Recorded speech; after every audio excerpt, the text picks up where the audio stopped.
Hello বন্ধুরা, আমি শুভ্রনীল চলে এলাম একটা অফিসিয়াল আপডেট নিয়ে। সেটা হচ্ছে, তোমরা থাম্বনেল দেখেই বুঝে গেছো, প্রধানের বক্স অফিস কালেকশন সংক্রান্ত। আজকে রবিবার দিন, এখন চতুর্থ সপ্তাহ পড়ে গেছে। তার সত্ত্বেও কিন্তু শোজ কিন্তু খুব একটা খারাপ নয়, এখনো পর্যন্ত শো ধরে রাখতে পেরেছে। অর্থাৎ এটুকু পরিষ্কার যে এতগুলো শো যখন চতুর্থ সপ্তাহেও রয়েছে, যেখানে এই সপ্তাহে শুক্রবার দিন অনেক নতুন নতুন ছবি সাউথের বা হিন্দি ঢুকেছে, বা আরো তো ছিলই এর আগে থেকে। বাংলায় কাবুলিওয়ালা ছিল সুপারস্টার মিঠুন চক্রবর্তীর। তার সত্ত্বেও যখন এতগুলো সিনেমা 4 সপ্তাহ পরে একটা সিনেমা ধরে রাখে, এতগুলো সিনেমা হল, তখন বুঝতে হবে সিনেমাটার কালেকশন ভালো হচ্ছে এবং সিনেমাটা চলছে। এবার যে মেন কথাটা, সেটা হচ্ছে কত কালেকশন হলো।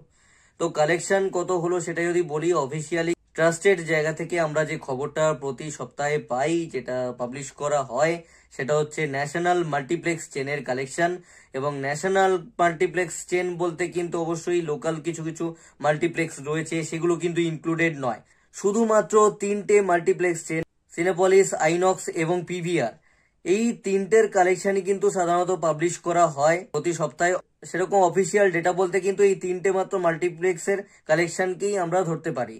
তো সেটা যদি তৃতীয় সপ্তাহের ক্ষেত্রে বলি, তাহলে তৃতীয় সপ্তাহে এসে কিন্তু 24 লক্ষ টাকা শুধুমাত্র এই তিনটি মাত্র মাল্টিপ্লেক্স চেন থেকে এসছে। যদি 3টে সপ্তাহ মিলিয়ে অল টোটাল আমি বলি, তাহলে কিন্তু 1,58,00,000 টাকার ব্যবসা করেছে শুধুমাত্র 3টে মাল্টিপ্লেক্স চেন থেকে প্রধান ছবিটা, তৃতীয় সপ্তাহ 3টে সপ্তাহ মিলিয়ে।